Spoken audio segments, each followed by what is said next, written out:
ça m'a emmené d'abord en Allemagne, à Würzburg, chez Willigis Jäger, qui est un maître zen allemand qui avait créé à son retour du Japon, où il avait été envoyé, pas pour la méditation, mais pour le service de son monastère, et où il a passé plusieurs années, mais où il a été initié très profondément à la méditation zen par des maîtres japonais.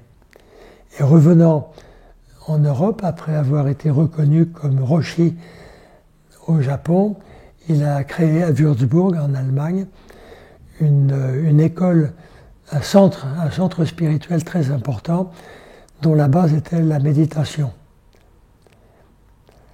Et dans ce centre-là, j'ai passé en tout 2 ans et demi avec lui pour peu à peu rentrer de plus en plus profondément dans ce type d'exercice spirituel. 2 ans et demi par fragments entre 1 mois et 3 mois, parce que je ne pouvais pas m'absenter de ma communauté trop longtemps à la suite. C'est là d'ailleurs où j'ai fini par trouver ma consistance intérieure. Un jour, je me suis dit, ça c'était un grand moment spirituel, je me suis dit, tiens, ça y est, je suis arrivé chez moi. Et j'ai été également dans cet autre maître japonais, chez cet autre maître allemand, chez Graf Durkheim. Graf Durkheim avait passé plusieurs années en Allemagne pendant la guerre de 39-45, ayant une grand-mère qui était juive. Il avait été écarté de l'Allemagne par les autorités nazies d'avant la guerre de 39-45. Il avait été nommé attaché culturel à l'ambassade d'Allemagne au Japon. Et là, comme Willigis Jäger, il a rencontré le zen, il l'a pratiqué, et à vrai dire, il n'a pas tellement pratiqué la méditation, un peu quand même, mais surtout ce qu'on appelle les arts. Les arts du zen, c'est-à-dire le bâton, l'épée, le tir à l'arc, les fleurs, les jardins, etc. Parce que le zen est toujours accompagné par ce qu'ils appellent donc les arts, qui complètent ce que le zen japonais peut avoir de militaire, de rigoureux et parfois d'un peu introverti. Revenu du Japon, après avoir passé un certain nombre de mois en prison lorsque les Américains ont gagné la guerre, revenu en Allemagne, il a créé avec sa seconde épouse, la première était décédée, le centre de thérapie initiatique de Rütte, dans la Forêt Noire. J'avais beaucoup entendu parler de Graf Durkheim parce que j'avais côtoyé de façon assez proche une femme, une thérapeute qui avait passé plusieurs années dans son centre de Rütte. Et donc, ayant demandé une année sabbatique, c'était devenu possible dans ma communauté à la suite d'événements divers, j'ai passé 6 mois chez Graf Durkheim. Il y avait à cette époque-là une 60aine de thérapeutes qui travaillaient à plein temps dans le centre de Rütte. Graf Durkheim était très âgé, et si bien que je l'ai vu souvent marchant à l'extérieur ou allant se promener. Il était presque aveugle, mais je n'ai eu que 3 rencontres avec lui.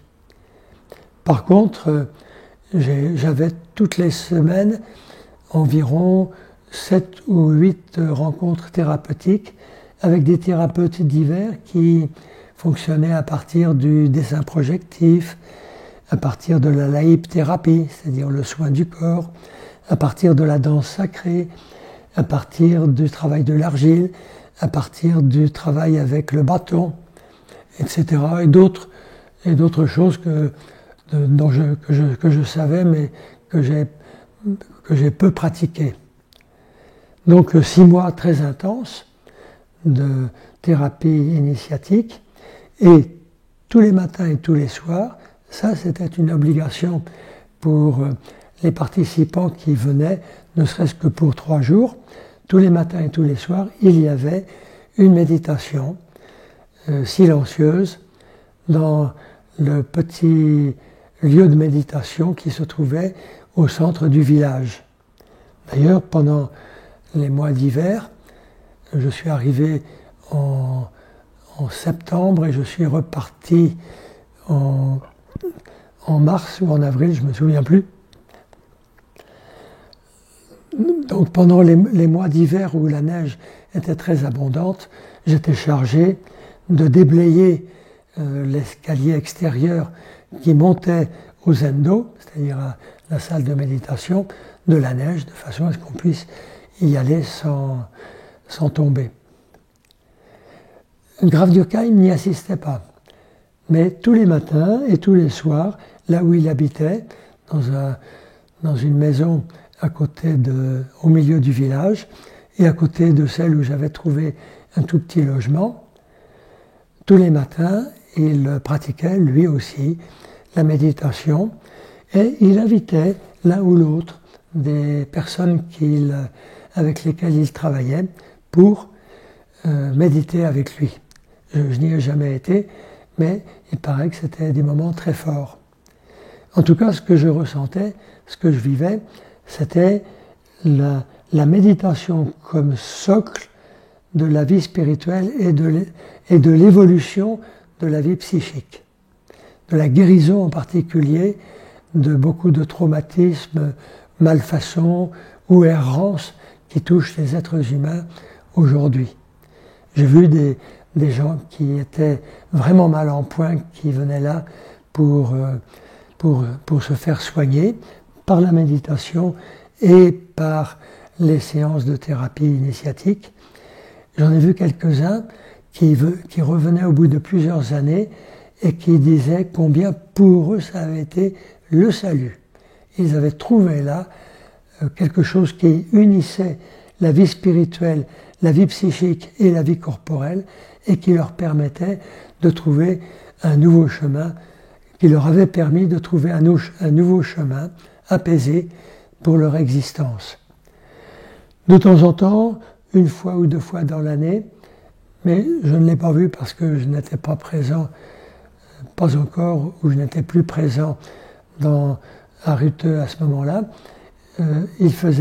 Graf Durkheim faisait venir un maître zen qui dirigeait un sesshin d'1 semaine auquel étaient conviés tous les gens du centre, et on arrêtait pendant cette semaine-là toutes les rencontres de thérapie parce que tout était centré sur le sesshin.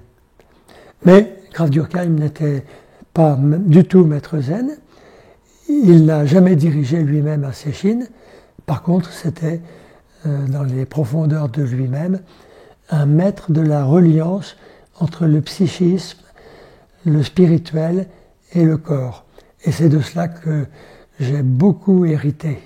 Et c'est pour cela d'ailleurs que, revenu en France, après mon année sabbatique, je me suis inscrit pour une thérapie initiatique avec une thérapeute jungienne qui avait fait ses premières armes à Ruthe et avec laquelle je suis resté pendant 7 années dans un travail d'analyse qui m'a permis de comprendre avec douleur parfois, mais avec émerveillement le plus souvent, ce qui m'habitait et que je ne connaissais pas. C'était une véritable plongée dans les profondeurs pour laquelle je suis profondément reconnaissant à Graf Durkheim, à son épouse Maria Hippius et à la thérapeute qui m'a fait travailler pendant de si nombreuses années.